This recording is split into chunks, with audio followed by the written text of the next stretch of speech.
নিধি আমি নওশিন চলে এসেছি আমাদের ৬ নং পাটুয়াভাঙ্গা ইউনিয়ন পরিষদ। এখানে আমার সামনে উপস্থিত আছেন আমাদের মাননীয় চেয়ারম্যান আতাউর রহমান সুরুজ।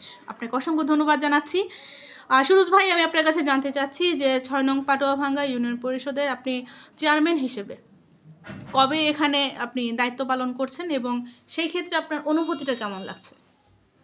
বিসমিল্লাহির রহমানির রহিম। আসসালামু আলাইকুম ওয়া আলাইকুম আসসালাম। আমি বিগত 2 বছর প্রায় দায়িত্ব পালন করতেছি। আলহামদুলিল্লাহ, দায়িত্ব পালন কালে আমার মোটামুটি ভালো যেতেছে। এমনি এই দায়িত্ব পাওয়ার পর থেকে আমার পাটুয়াভাঙ্গা ইউনিয়নের বিভিন্ন জনসাধারণের যে কাজগুলো, যেমন বাল্যবিবাহ, মাদক, এই ধরনের যেগুলো আছে, এগুলো আমার মোটামুটি পাটুয়াভাঙ্গা অন্যান্য ইউনিয়নের তুলনায় জিরো টলারেন্সের দিকে আছে। জি, ধন্যবাদ জানাচ্ছি। সুরুজ ভাই, আমি আপনার কাছে এই মুহূর্তে একটু জানতে চাচ্ছি যে আজ সকাল ভোর ৬টায় আমাদের আপসীন নেত্রী বেগম খালেদা জিয়া ইন্তেকাল করেছেন। তো সেই সুবাদে আপনি আপনার ইউনিয়নের চেয়ারম্যান হিসেবে কিছু বলবেন?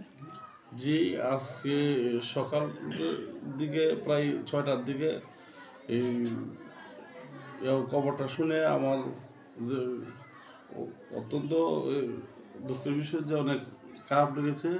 আপসীন নেত্রী 3বার নির্বাচিত বাংলাদেশের প্রধানমন্ত্রী। আমি ওনার শোকসপ্ত পরিবারের প্রতি আমি শোক কামনা করছেন। হ্যাঁ, শোক প্রকাশ করছি এবং ওনার রুহের মাগফিরাত কামনা করছি, কাছে দোয়া চাই। এই যে প্রতি বছর প্রতি 2 বছর পর এই বিজিটি কার্ড গরিব অসহায় দুস্থ পরিবারের মধ্যে বিতরণ করা হয়। আমি পাটুয়াভাঙ্গা ইউনিয়নে 180 জনের আমি দিছি আজকে সরকার থেকে প্রাপ্য 180 জন। সবাই কি এটাতে খুব স্যাটিসফাইড বা সবাই সন্তুষ্ট আছে? জি, একটা অসহায় পরিবারের 30 কেজি চাল প্রতি মাসে আলহামদুলিল্লাহ, অনেক 2-3 জন লোকের যে ছোট ফ্যামিলি চলে, 1 মাস চলে যায়। সুরজ ভাই, আমি আপনার কাছে একটু জানতে চাইবো যে আমাদের যে উন্নয়নের যে কাজগুলো চলতেছে আপনার এখানে, যেটা হচ্ছে এসডিজি গোলের কাজ, এই কাজের 2-1টা উল্লেখযোগ্য জায়গার নাম বলবেন? মূলক কাজগুলোর মধ্যে যে রাস্তাঘাট করতেছি বা বিভিন্ন মসজিদ, মাদ্রাসা, স্কুল এগুলো সংস্কার, এগুলো চলমান, রাস্তাঘাট চলমান আছে। সব মোটামুটি আমি দায়িত্ব পাওয়ার সাস্টেনেবল ডেভেলপমেন্ট গোলের কাজগুলো চলমান আছে। জি। সুরজ ভাই, আমি আপনার কাছে একটু জানতে চাইবো যে আসন্ন নির্বাচনকে ঘিরে আপনার ইউনিয়নকে কিভাবে আপনি নিরাপত্তা দিচ্ছেন, কি কাজগুলো করছেন?